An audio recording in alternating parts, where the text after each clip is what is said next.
Everyone, to the Greening Your Finances program. We're pleased to present a distinguished panel to talk about ways to help your money grow and how to get your money and how to spend it wisely and protect the environment.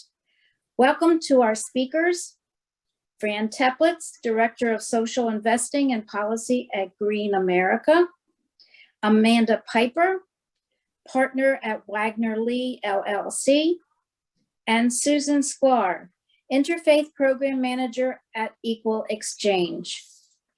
This program is sponsored by Oseh Shalom's Social Justice Committee, and we welcome questions that you can put in the chat, and we will do that after the presentations. Our first speaker is Fran Teplitz. Terrific. Thank you so much. Really a heartfelt appreciation to Susan Levine for reaching out. Thank you to Oseh Shalom Social Justice Committee for hosting this theme this evening. And certainly when I think about the name of your congregation, Oseh Shalom, we certainly need more peacemaking in these times. And I know there's so much weighing on everyone's minds and hearts these days, and just doubly appreciate your making the time to think about actions that you can take in your own lives for the sake of people and the planet. So as was mentioned, my name is Fran Teplitz. I serve as Executive Co-Director at Green America. I also head up our work on better banking and socially responsible investing. And delighted to be with you today. Go ahead for the next slide. Or, there we go. Good. So for those of you who may not be familiar with Green America, you can learn more at greenamerica.org. We are a national nonprofit membership organization based in Washington, D.C., although pretty much everyone is virtual these days. We are in our 40th year now, so we've been working to build the green economy for a long time. The idea for our organization came about decades ago when our founder was thinking, maybe there's a way for consumers and investors, businesses, large supply chains, all these different economic actors to come together under one big tent and together to use market forces to push forward on social justice and environmental sustainability. And that's what we've been doing for 4 decades now. Next slide.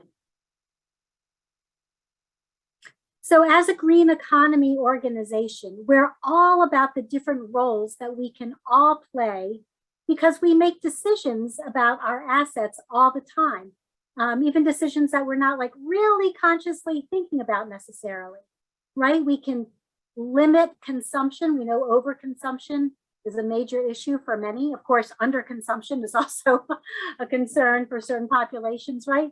But for many of us, we want to limit our consumption and the waste that produces. We want to shift consumption to more sustainable options. We want to support local businesses, green businesses.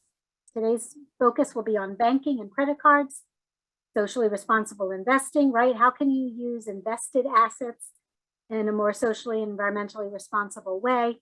And you can also use your voice as a consumer, and Green America provides letters, petitions, social media campaigns, and so forth, so that you can raise your voice wearing your economic hat with big businesses to push for the types of changes in corporate conduct that we need for people in the planet.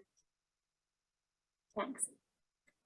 So as you might guess, green is in our name. So what do we mean by green? So green for us is never just the environment.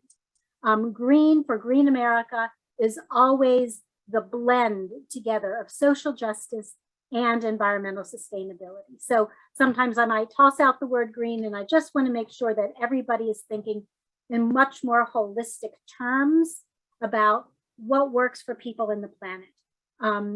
Our organization works to get around the either or choices that have often been presented to society, right? That you can either have the environment, you can have the owls, what have you, but you can't also have jobs and prosperity, right? Like either or, you have to pick one. And Green America is all about figuring out how can we have an economy that embraces the needs of human communities and the natural environment. Next slide. Great, so I've been asked to talk specifically about better banking this evening. So oftentimes when we think about what role can I play to make the world a better place, the first thing we think about really is not our checking account unless we're thinking about charitable giving, right? We don't think, oh, what type of checking account or savings account or certificate of deposit do I have that could affect the climate crisis, right? I mean, that just hasn't been how many of us have been thinking over time. But there's more and more understanding that where our money sits, it's having real impacts because we know that the money is being circulated in the economy in different directions. And so it's actually an active choice that we make where we deposit our assets. We're actually responsible for the full array of outcomes that are generated by that financial institution. And so we all need to ask ourselves, my goodness, what is the impact that my banking is having on people in the planet? Go ahead, thank you. So many people, of course, use conventional big banks, mega banks, right? And are really unaware of the many alternatives that are out there. And I want to start at the get-go by saying everything that I talk about this evening, absolutely, if you switch banks, make sure that it's FDIC insured if it's a bank, or insured by NCUA, NCUA if it's a credit union. No one should ever ask you to make a switch that would in any way jeopardize your holdings. You want to make sure that you have federal insurance. You want to make sure that the bank or credit union fully works for you and is a solid institution. But there are a lot of reasons to switch away from a conventional big bank.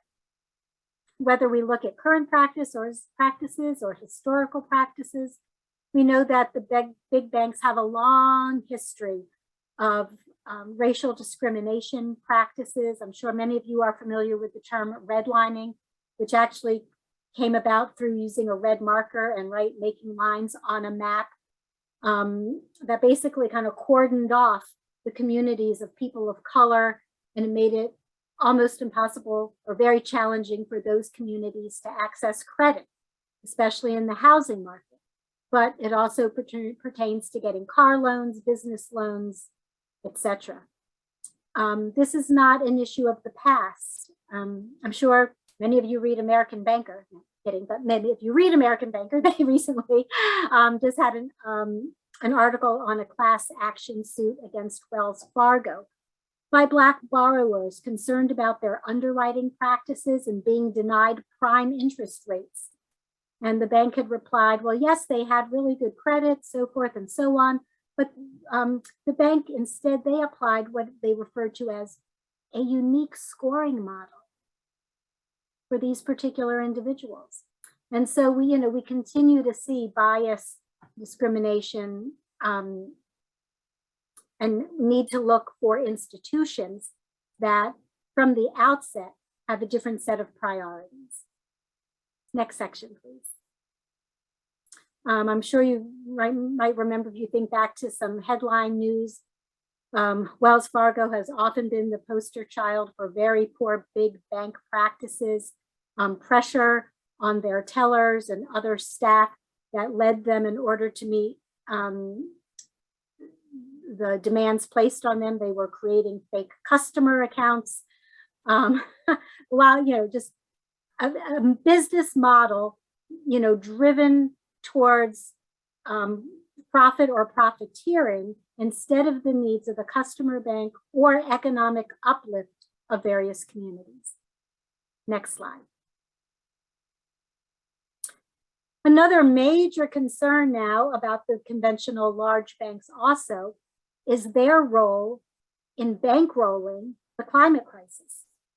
And we're gaining more and more understanding that, what can we do about the climate crisis, right? There are so many different actors and so many different strategies that need to be underway simultaneously. And one of those key strategies is looking at the role of banks in financing the fossil fuel sector. There is now an annual report. It goes by the name of, what is it called now? Banking on Climate Chaos. And that in-depth report analyzes the financing of banks around the world and how they're continuing to finance pipelines, tar sands extraction, coal, liquefied natural gas exporting platforms, et cetera, et cetera.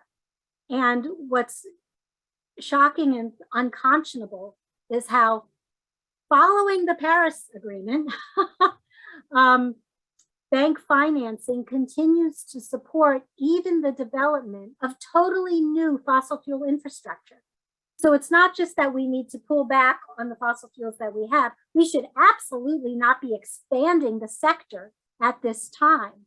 And conventional megabanks are at the forefront of making that possible.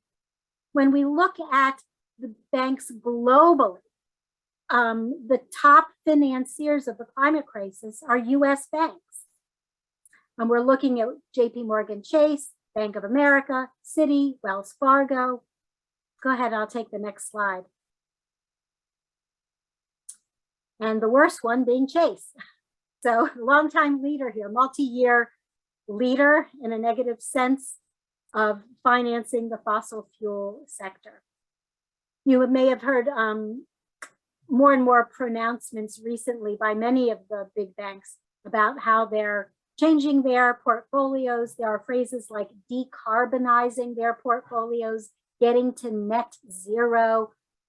This is all important and good that they're paying attention and addressing messaging and putting more resources towards renewable energy projects, but it still is too little too late right now. And so when you think about where your assets sit, the intensification of the climate crisis is a good reason to switch out of a conventional megabank. Next slide. So now for the good news. There are choices. It's not all doom and gloom. There are financial institutions that have a policy and a practice not to invest in fossil fuel infrastructure, and that are dedicated to economic uplift of communities of color and other communities that over time have been economically marginalized, whether they're urban or rural. You can learn more about this at greenamerica.org/getabetterbank. Thanks. So there are banks that have really positive community impacts. They're all about small business development. They're all about local job creation. They're all about affordable housing and so forth, right? This is their reason for being. Their reason for being is not to enrich the bank. Their reason for being is not to enrich the CEO. Their reason for being is to serve their community. I don't know about you, but if you look at a lot of PowerPoint, sometimes you wonder, wow, what are all these little like clip art pictures? I just wanted to let you know that, that these images actually that you see on the screen do pertain to actual people and situations. I don't have time to go into all of them, but the gentleman on the right, his name is Jason Tonko, and it looks like he's holding a bulb. That's actually an electric light. And through a community development bank that invests in small entrepreneurs, he was able to start Tonko street lighting in California. So again, these are real life examples of how community and community development banks make a real difference. Next slide, thanks. So again, you can learn more about better banking options at greenamerica.org/getabetterbank. We have a search function there. And people say, so what are these institutions exactly? And let me just hit on them briefly. So one, we include federally certified, this is a term of art, Community Development Financial Institutions, CDFIs. So CDFIs can be certified. There's actually, through the Treasury Department, a federal certification for banks, credit unions, and other types of institutions that work effectively in low to moderate income communities and are dedicated to economic uplift. Green America ourselves, we also certify banks and other financial institutions. So of course, our database includes the ones that we certify on social and environmental criteria. We also include members of a global body called the Global Alliance for Banking on Values. because they're values-driven banking institutions. There's also a group called Inclusive, which is correctly spelled there. It's inclusive without the E at the end. It used to be known as the National Federation of Community Development Credit Unions, and all of their members are excellent options for better banking. The last one I mentioned here, this is also a federal term, a federal designation, minority depository institutions. We know that ownership isn't everything, but ownership is important. And with a minority depository institution, you know that you're getting a financial institution that is either wholly owned by minority group or the board and its customer base are minorities as defined by the federal government. And so we want more and more people to be aware of those options as well. Next slide. So there's a lot of choices out there. When you make the switch, you want to think about, do I need to walk into a brick and mortar bank, or am I comfortable with something like the Clean Energy Credit Union or Aspiration that are online, digital only banking platforms? Next slide. I won't go into this here, but on our website, you can find more information. These are basic tips for switching banks to ensure that you have a really smooth experience. You'll want to make sure that you keep your old bank and your new bank or credit union open, two accounts open simultaneously for a couple months to make sure that all your transactions have been turned over and are flowing smoothly. Again, don't race into the choice of a better bank and move too swiftly. You want to make sure that you've researched your options and have found a financial institution that really works for you. The last step that's important is to make sure you tell your old bank why you switched. We also provide a sample letter. It's the goodbye letter, because the bank needs to hear that. They need to know that you were concerned about the climate crisis or whatever, customer service issues, whatever it is. It's very important to convey why you're switching to a different financial institutions based on the values that you hold. Next slide. Quick mention that credit cards, you can also get a credit card that works better for people in the planet. Some of these credit cards run through these federally certified community development financial institutions, so that with every swipe, you're supporting an institution that upholds community development values and actions. Thanks. And there you have it, a couple of our websites. greenamerica.org is our home site. greenbusinessnetwork.org is for our National Green Business Network. And greenpages.org is another place where you can search for banks and other products and product providers in the financial services sector. Thank you so much.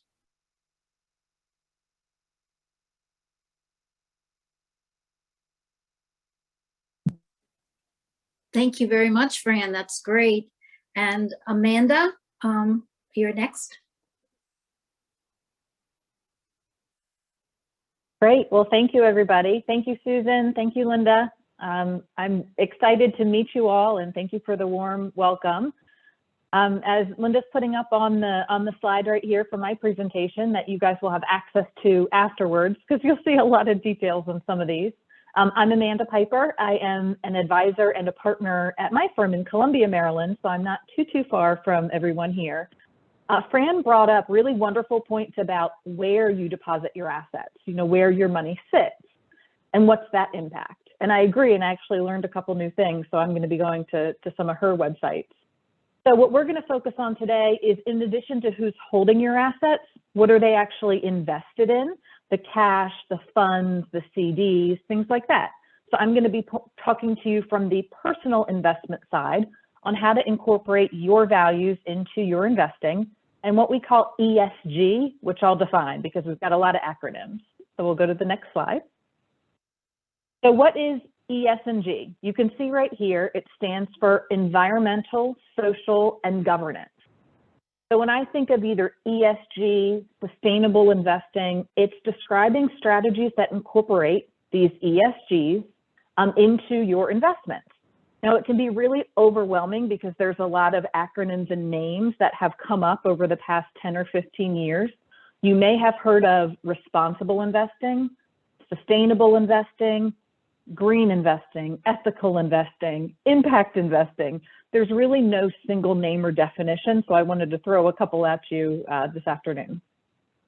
So next slide, you're going to see a really tiny list of some specific ESG issues in each category. So I encourage you to read through these, maybe some at another time, to determine what really resonates with you. It could be one or two, or it could be many. So these ESG factors have long been considered in analysis when you think about risk in your portfolio, in your investments. So environmental, the top one on the screen, that's really a company's contribution or impact on the natural world. Think pollution, natural resource use. You often will hear about fossil fuels, clean or green energy, or water use. And then Fran mentioned how banks are financing some fossil fuel sectors. So if that's really important to you, you may wish to avoid certain energy companies or maybe even some certain banks that I just learned.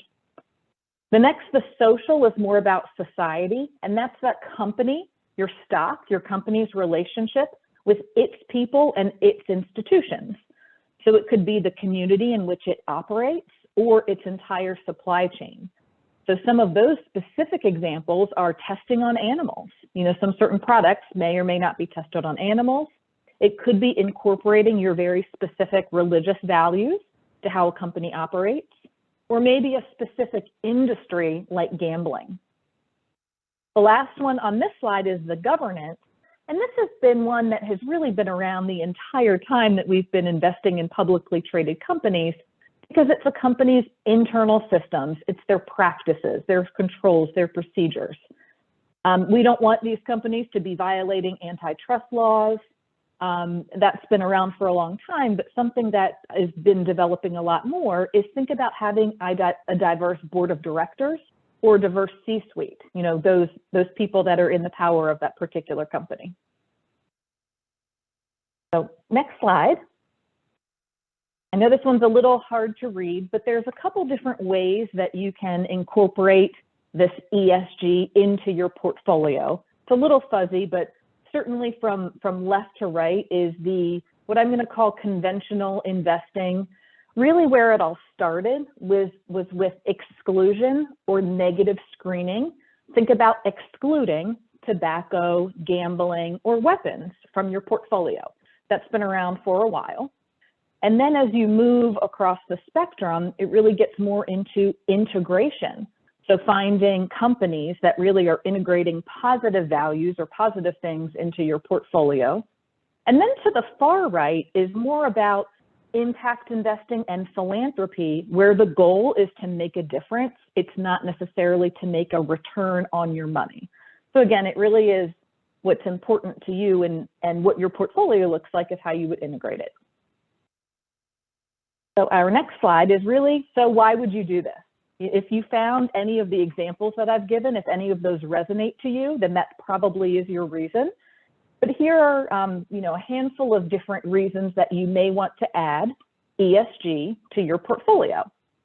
The first is the financial considerations like risk mitigation. I mentioned it briefly a few minutes ago, but owning companies that are less likely to face regulatory or government risks or sanctions, it's probably going to be better for your portfolio because they won't have as much volatility.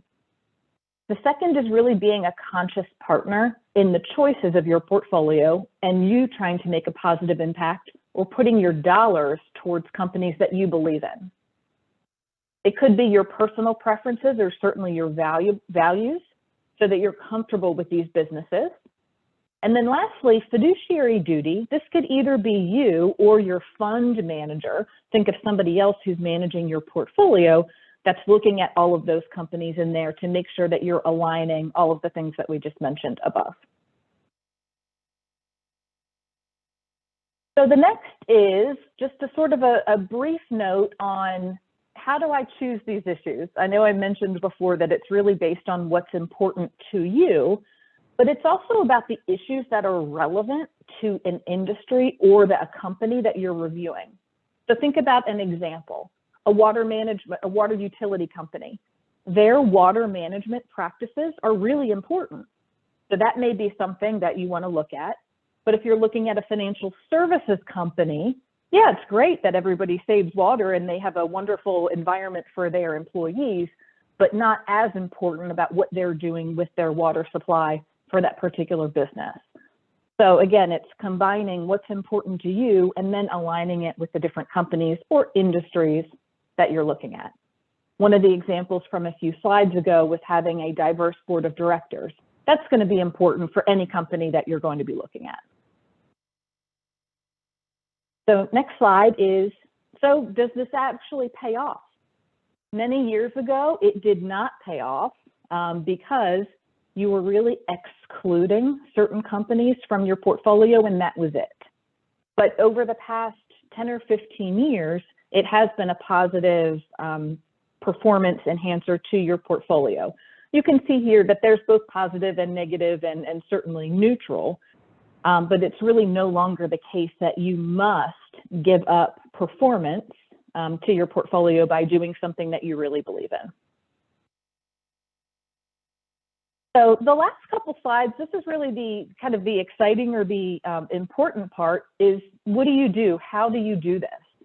So the first is just to, kind of think inward to what's most important to you, to refine and think about these areas that you do want to incorporate. Certainly, if you are working with someone, whether it be your 401k company, with your thrift savings plan and advisor, just ask those questions about how can I incorporate these ESG strategies, remember the environmental, social, or governance, when appropriate or when you wish for it, and really figure out how it fits into your big portfolio. The most important is the last bullet point here, is just monitor the results and refine it over time. I know it can become very difficult. On several slides ago, I had a really big list about different things you could incorporate. So how are you going to think about, well, I do want to include this and I wish to exclude this. It certainly is going to take some time to refine what's most important to you. So on this slide is just a couple very quick bullet points on what you can actually do. The first is just to start somewhere. For those of you who have chosen maybe a fund, a mutual fund or an exchange traded fund that has the words ESG or sustainable, fantastic. You've started somewhere. I know it can be, there's a lot of information out there, so at least you've started to look for those particular words. Maybe it's something that has the words green energy or clean energy in it. If you're only given a limited selection, like in a 401k plan or your college savings plan, let your voice be heard. Fran mentioned this before about when you leave a bank, let them know why. So if you or your family members are in some of those plans where you have a list of 10 choices, say, hey, well, are any of these ESG or sustainable? And if not, can I get one? And because I know you're located in Maryland, as I am, the College Savings Plan of Maryland, for any of you who have yourselves going to school or children or grandchildren, the Maryland College Savings Plan days ago just added their first ESG fund, an environmental, social, and governance fund. So this is something that they hadn't done in 20 some years. So your 401ks and your other funds are starting to add these for you.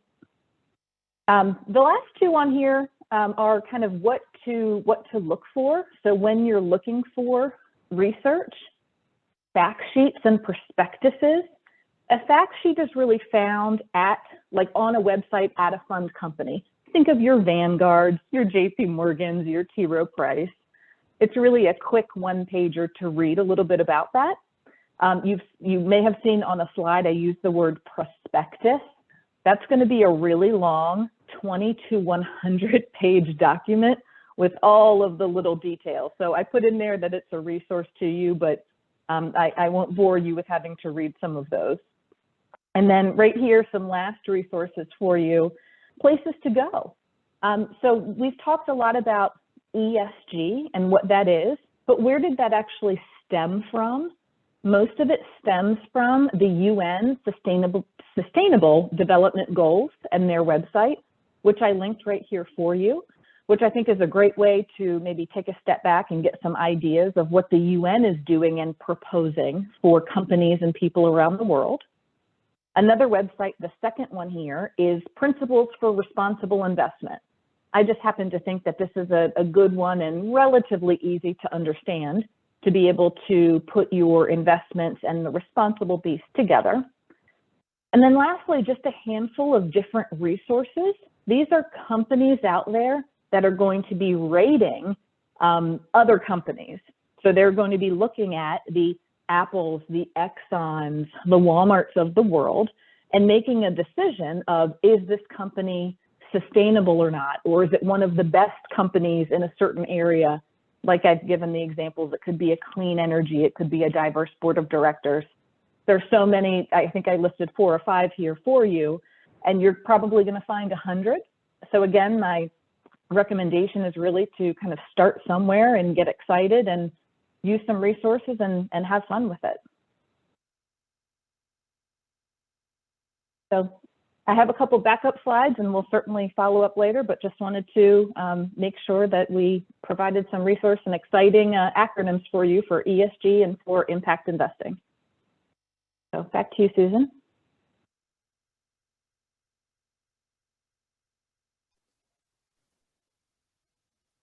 Thank you so much, Amanda. And now Susan is going to be talking about purchasing power. Okay, if you could put my slide presentation up there. I'm Susan Sklar. I'm the Fair Trade Manager, Interfaith Manager at Equal Exchange, which is a 35-year-old fair trade organization which brought fair trade, which had been a European movement, to the United States.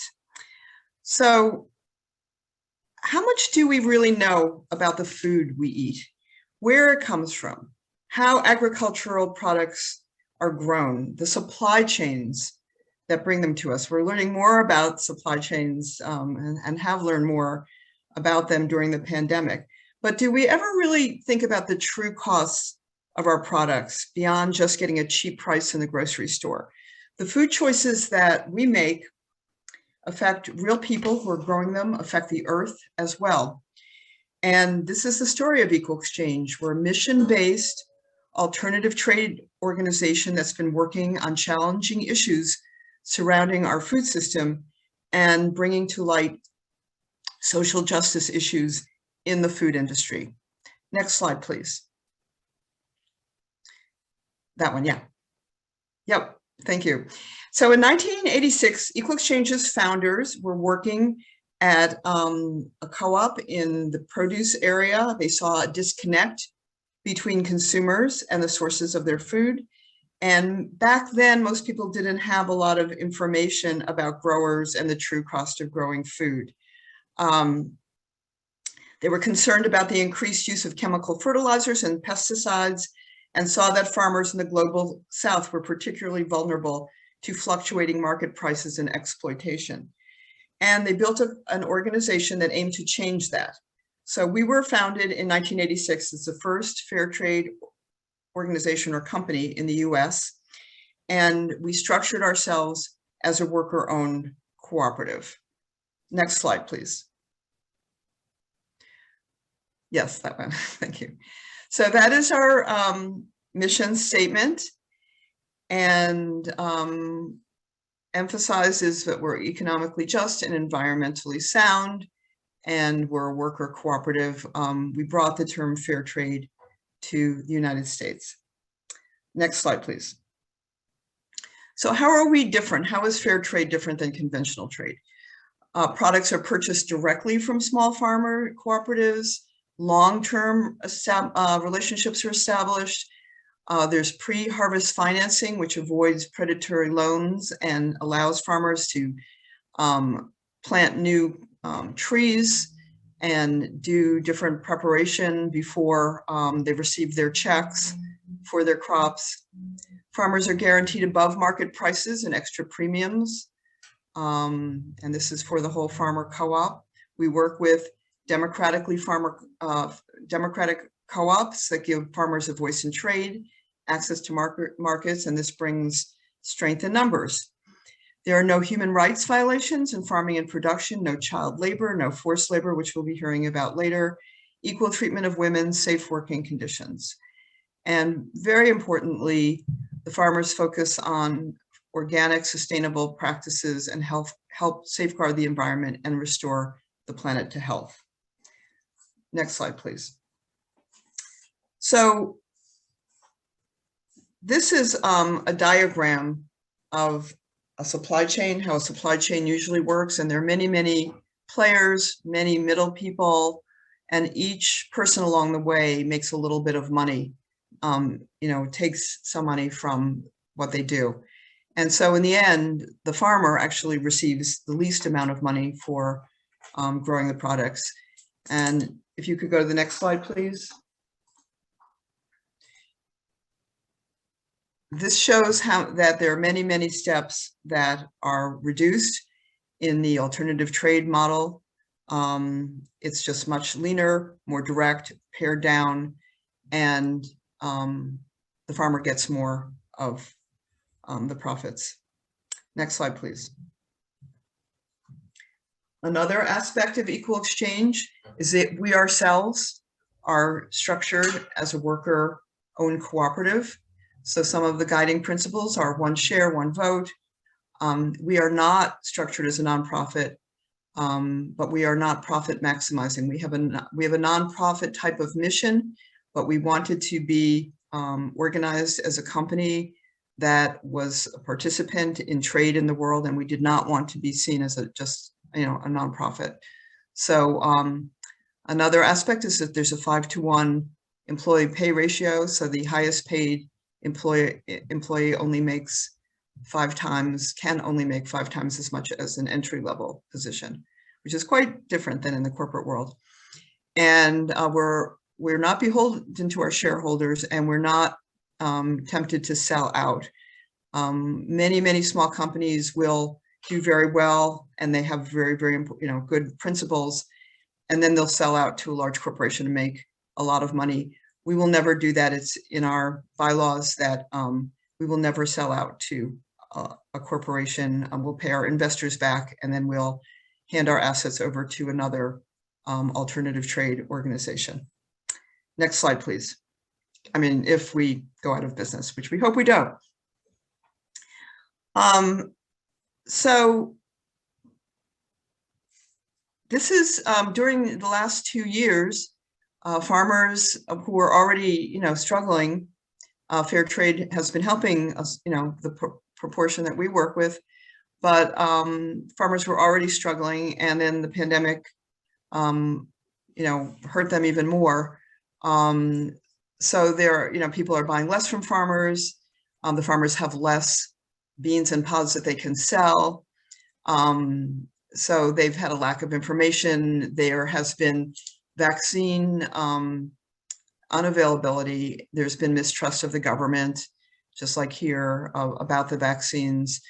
There have been transportation issues, government shutdowns of roads and ports, and basic supplies were more expensive and less available. One of the things that we did find during the pandemic was that the farmer co-ops, and as I said, we deal with democratically run farmer co-ops, they came through for their members. So when farmers couldn't get food for their families to just, basic food stuff, the co-op put together packages and delivered them to the different farmers in the early days of the pandemic so that they had food to eat. Because a lot of times, particularly in coffee farming, farmers live very isolated lives on the top of mountains and did not have transportation to get into town, were not allowed to go into town, didn't have masks, weren't allowed to, interact with other people because of social distancing. So it was actually a pretty dire situation in the beginning of COVID where people did not have access to food, and the co-ops did come through and help supply farmers who were their members with food. Next slide, please. So, how has the pandemic affected the food industry? As we've all seen, there's been corporate consolidation. Look at Amazon, take a look at Amazon. A lot of small independent brands have been struggling and going out of business. Supply chains have been disrupted. Ports have been closed down. Transportation systems have been closed down. And that is going on even today. We're all seeing it. It's still very, very hard to get certain types of items. So next slide, please. So although Equal Exchange started off just importing coffee, we work with about 40 small-scale farmer cooperatives in 20 countries. 12 of these are coffee cooperatives. Coffee still makes up approximately 70% of what we carry, our products. And coffee is the largest food import in the US. The country consumes over 20% of the world's coffee. Equal Exchange also sources tea, chocolate, nuts, olive oil, dried fruit, bananas, and fresh avocados. In recent years, we've been looking into more domestic fair trade here in the US, like pecans from a Black farmer collective called New Communities in Georgia, and cheese from small dairies in Wisconsin and Vermont. The dairy industry has been under a lot of pressure, and small dairy farmers have been going out of business. One of the ways in which they can succeed is by making artisan cheese. So we've been carrying some of their cheese and helping two groups in Wisconsin and Vermont to succeed. Next slide, please. So what is a small scale farmer? Usually it's they farm on plots of like 5 to 10 acres. And as I said, some of the challenges include remoteness from one another, from general population, because they're out in the country. Oftentimes they're at the top of mountains. And then the expense and equipment that are required for farming can be very challenging for small farmers. They don't have a lot of capital. They have relatively small plots of land and relatively small harvests, and often the harvests happen once a year. So that's one of the reasons why it's made so much sense for farmers to organize into cooperatives, and that's why we've been involved with this model. Next slide, please.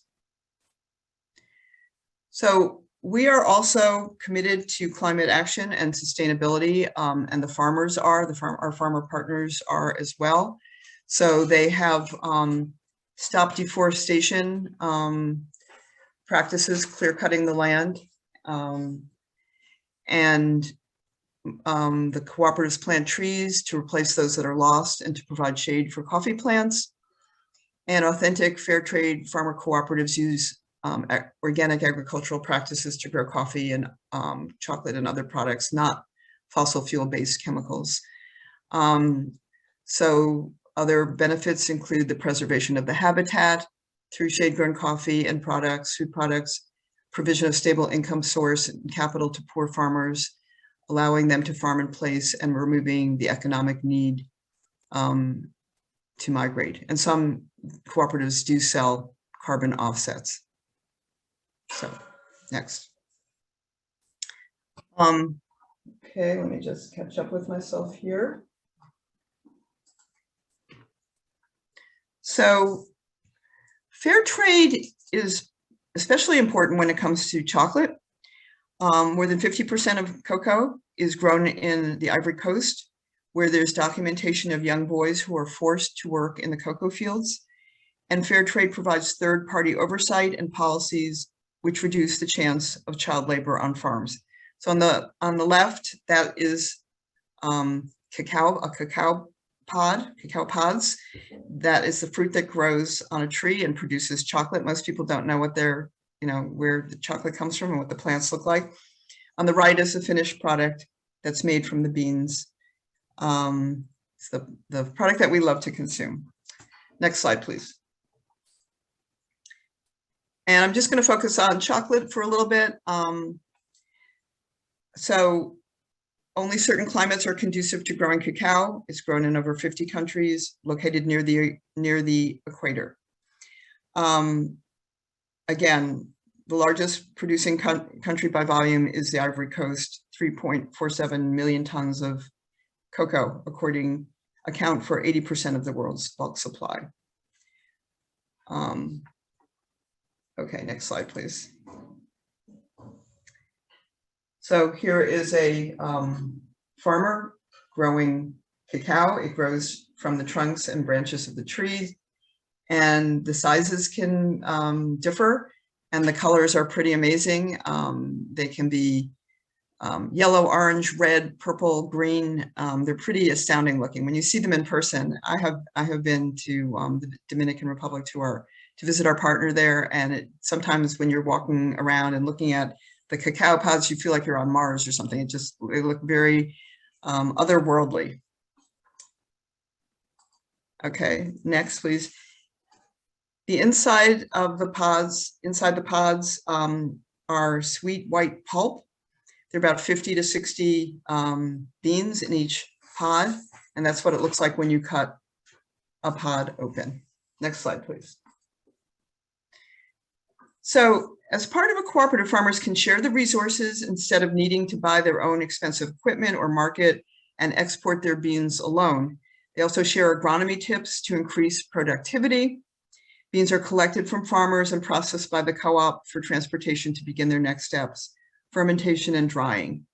And then we're going to look just briefly to see what that entails.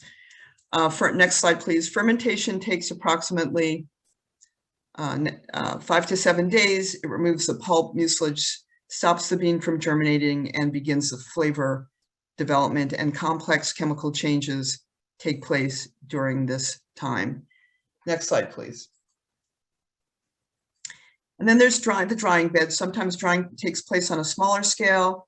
The Canacado Cooperative in the Dominican Republic used money from its fair trade premiums, pooled their money to buy and share this drying processing facility. Next slide, please. So fair trade premiums, which the co-ops earn for participating in the fair trade system, go towards whatever the co-op votes on, democratically determined, one farmer, one vote. And they can build a clinic, they can bring doctors or nurses in, they can bring teachers in, build the classroom, build wells, buy computers, buy trucks. This is a picture of a co-op that purchased a well. Next slide. I'm just going to try to, there's a lot here, but just tell you about the ethical issues with chocolate, because I think it's really important to know about this. Also, I'm going to go into the fact that Equal Exchange does have a partnership with Truah, the rabbinic call for human rights, and we do offer kosher for Passover chocolate. And so this is something that we're focusing on at this time of year. But there are many ethical issues concerning chocolate, which is one of our treats that we enjoy on holidays and we'd love to give to, our friends and family members. But the reports estimate that there are 2 million child laborers in the cocoa sector of the Ivory Coast and Ghana alone, countries which produce over 70% of the world's cocoa. And a lot of US consumers still don't know that this is happening. In 2019, the Washington Post released a report about the issues still surrounding cocoa production today. They interviewed some of the biggest players, and these players could not confirm that their chocolate was not produced using forced or child labor. Just a few months ago, many of you might have followed, there was a US Supreme Court ruling which was in favor of Nestle and Cargill in a case of slave labor happening in Mali. And the reason for them ruling in favor of Nestle and Cargill was because the incidences of child labor did not happen on US soil. So why is this happening? Many cocoa companies, families in the Ivory Coast and Ghana make roughly $2 per day, and it makes it difficult for them to hire laborers to harvest the crop, so it fuels the need for child labor, which is not an excuse. Children are often trafficked and lured to the promise of great paying jobs. the root cause of all of this is poverty. If farmers were paid enough to stay on their own land, feed their families, things would be different. Fair trade is one way we can help. So the industry is also increasingly consolidated, slow to move toward sustainable and socially responsible cacao. So we are proud to support a small scale farmer and co-op alternatives. In traditional supply chains, many middlemen take the majority of the profits. Equal exchange's direct trading relationships mean more of the money that you pay reaches the farmers. Next slide, please. So we encourage you to live out your values with fair trade products. Look into the brands that are committed to selling fair trade and socially responsible ingredients. One group that's you can look to for other groups in addition to Equal Exchange is the Fair World Project. They have lists of authentic fair trade organizations. And fair trade, as probably many of you know, goes beyond food. It includes clothing, crafts, body care products, etc. We deal with food. We also have as I mentioned, a partnership with Truah, the Rabbinic Call for Human Rights. It's a rabbinic voice and the power of the Jewish community to protect and advance human rights in North America, Israel, and the occupied Palestinian territories. And Truah does this by training, mobilizing multi-denominational network of more than 2,000 rabbis and cantors together with their communities to bring Jewish values to life through strategic and meaningful action.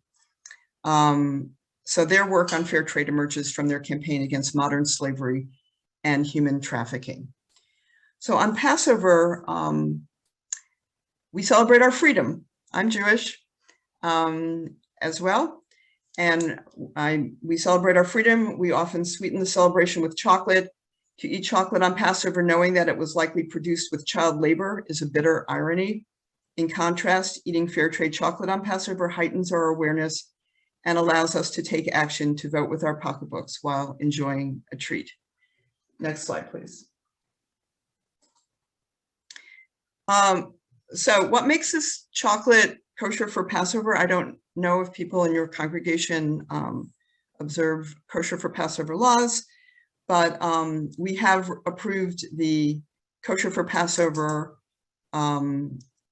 certification by Rabbi Aaron Alexander, who is the former dean of the Sklar School of Rabbinic Studies at American Jewish University. Our chocolate bars are listed in the Conservative Passover Guide under the category of items that do not need a special kosher for Passover certification. They need to be purchased in advance of the first night of Passover and under a rule called Bedikat Chametz. And these are only the bars that are dairy-free, and the bars are also vegan, and they're gluten-free. And I'm just going to cite a couple of principles, Jewish principles. The highest form of justice is enabling others to be self-sufficient. According to Maimonides, the highest form of tzedakah is entering into a business partnership or giving a person a job so that he or she can become self-sufficient. You probably all are familiar with that. When we buy fair trade products, we're effectively entering into a business partnership with the artisan or farmer, and our partnership supports fair trade producers to lift them out of poverty. And there's another saying from Maimonides: when goods are produced under unfair conditions, it is as if the livelihood of the producer is being stolen. And then where child labor is involved, childhood itself is stolen away. So it's important to support fair trade products, and particularly fair trade chocolate. Next slide, please. There are other products involved. We have Palestinian olive oil, we have cocoa, we have tea, we have nuts, we have dried fruit. You can go to shop.equalexchange.coop and look at all the different products that we have there. There's a lot of information there. And the final slide is just a quote from a farmer: when you choose Equal Exchange, you're supporting a more equitable alternative trade system that empowers local communities and small family farms worldwide. and supports social justice. Thank you very much. Thank you very much, Susan, and thank you to all three panelists. This has been a wonderful, wonderful learning experience. If anybody has any questions, please let us know right now.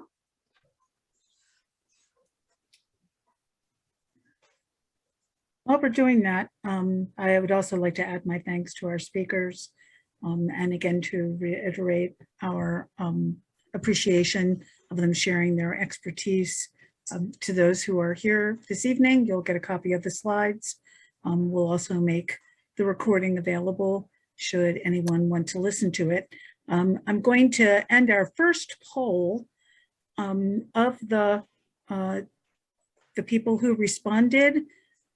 30% said they like longer days and more time to play outside, and flowers and trees in bloom. Those were their favorite things about spring. Nobody mentioned their favorite thing was getting the garden ready. And one person said baseball. There is one question. Susan, if you wanted to handle that, or ask Heidi to ask the question herself. Heidi, do you want to go ahead and ask? Sure. Sorry, I'm not on video. I'm making my home in Tashin. So is the co-op local to us here? Or if not, are the goods shipped to us, mailed? How do they get transported? Oh, okay. So that's to me. Yeah. Yeah. I don't know if you have a local co-op, or most food co-ops do carry equal exchange products. They were the first supporters of equal exchange, and they've been long-term supporters. But you can also order our products online at shop.equalexchange.coop. There's a web store there. Our products are available by the case, 12 chocolate bars to a case, 6 bags of coffee to a case, 6 cans of baking cocoa to a case. So you can buy them wholesale. If you buy a collection of, say, chocolate or any other items that amount to more than $135, shipping is free. And we do also have a, one thing I neglected to mention is we do also have a Passover holiday box, gift box, Passover gift box that you can bring to your Seder host. You can give to friends and family members that has chocolate bars, a reading about freedom, kosher for Passover stickers, and actually a Trua sticker about always resisting pharaohs inside. So that is also available online, but you can order all of the products online. And as long as you order them before the first night of Passover, they're considered to be kosher for Passover. Well, I was just thinking of like the dried nuts and the tea and all of that. Do you list shops that tend to carry things here, or do we just look for things like organic markets and things like that? Look for organic markets and co-ops. Those are most of the places. What I can do is try to find a list of DC food stores that carry equal exchange and send them to Susan and Linda, and they'll and Maryland, you know, Silver Spring, kind of that. Okay. Would be great. Okay. I will send those to Linda and Susan. Oh, David just put something in the chat that Tacoma Co-op carries equal exchange items. Thanks, David. That's great. Great, thank you. Yeah. I'm not surprised that it's in Tacoma Park.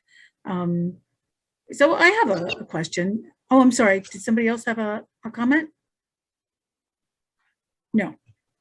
So my question is, Yes, what- Heidi Hess-Weber had a question. oh, sorry, Heidi Hess-Weber, go ahead. Other Heidi.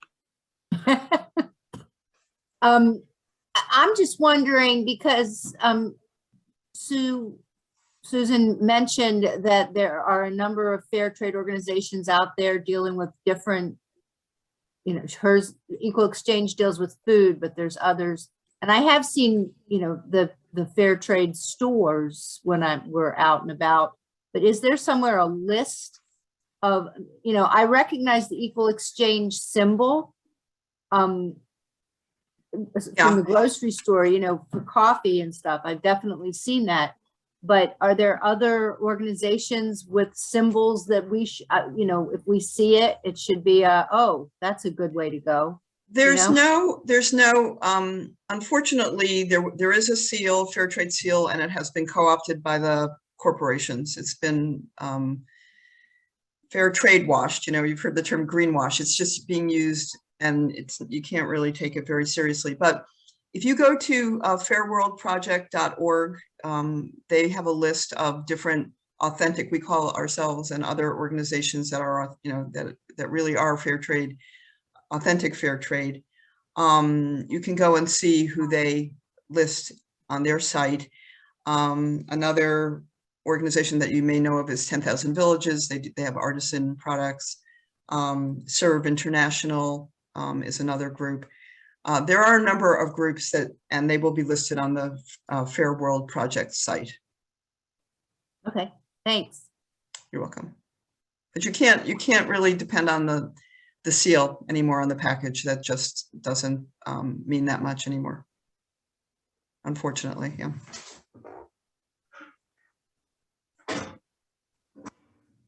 So, I host prerogative. You talked about individual action. So obviously one of the things that we could consider is, as a synagogue, as a congregation, making some of these choices. Are the arguments the same for an organization to make some of the shifts in banking and investing and in purchasing? Is there a cost-benefit analysis that we would need to do as an organization that we might not have to do as individuals? This is Fran. I'd be happy to chime in on the banking front. Making the switch, there shouldn't be a negative impact. You're going to make sure you're switching to an FDIC or NCUA insured institution. You can check interest rates and that sort of thing, but I think you'll find that things are fairly comparable. I'm not sure if you're familiar with Adat Shalom congregation. So as a congregation, their green team, I worked with them to have a group of people switch their credit cards, because that just felt like easier than moving to the bank at first, and it gets you going and builds momentum for the next step. So collectively, individuals, again, this isn't the institution, but through the green team, individuals collectively switch their credit cards as part of a congregational campaign. I'd also been working with United Methodist Women in Chevy Chase, and the organization itself just switched banks and have moved over to a Black-owned institution. So yeah, you can definitely, everything that I spoke about applies whether you're an individual or an institution. Great question. So Amanda, did you want to say anything? Yeah, I was just going to say, if anything, from the investment perspective, because you're a nonprofit organization, it's almost a little easier because there are no tax consequences if you were to change your type of investments. Think if you owned a share of Amazon and you earned $100 off of it, if you or I sold it, we'd have capital gains taxes. But the nonprofit organizations, don't pay those taxes. So just one less hurdle, but concept, just like Fran said, is the same. So I'll just answer in terms of using fair trade products at the synagogue. We have many congregations that do that. Some of them serve coffee whenever they have events. I mean, obviously it was different during COVID because all the different synagogues were shut down, but people who have events and serve coffee use Equal Exchange coffee. It comes in different formats for different kinds of brewing systems and percolators. And so we have a type of coarsely ground coffee called Fellowship Blend that can be used for the large 100-cup percolators and that sort of thing. But you can serve the coffee. You can serve it for, at religious schools when parents are sitting and waiting for their kids to come, and you're serving coffee or tea or hot cocoa. All of those products can be used there. Again, Trua, our partner, is behind this fundraiser at Passover time. 10% of all purchases of Equal Exchange products goes back to Trua, so you get an additional contribution back to that organization. And you can actually mark up the products a little bit and do a fundraiser for your temple for Passover. So order a bunch of different types of chocolate, mark up the bars a little bit, and do a fundraiser for your temple. So there's different kinds of things that, and there's coffee. You can mark up the coffee. You can mark up the tea. So the different things you can do at the synagogue with Equal Exchange products.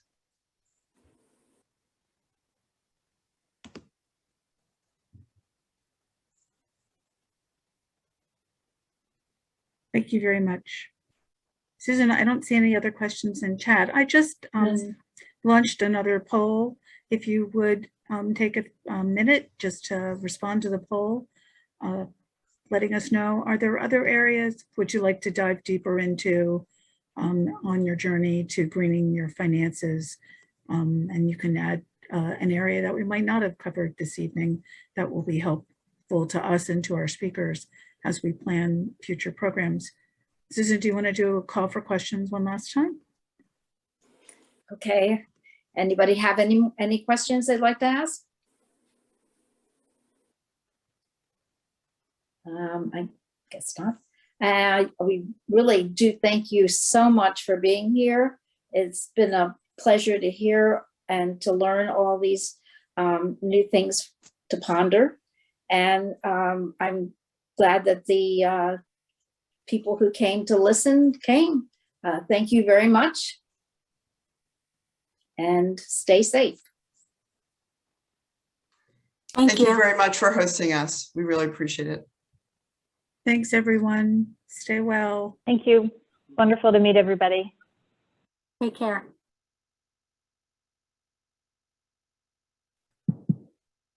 Thank you.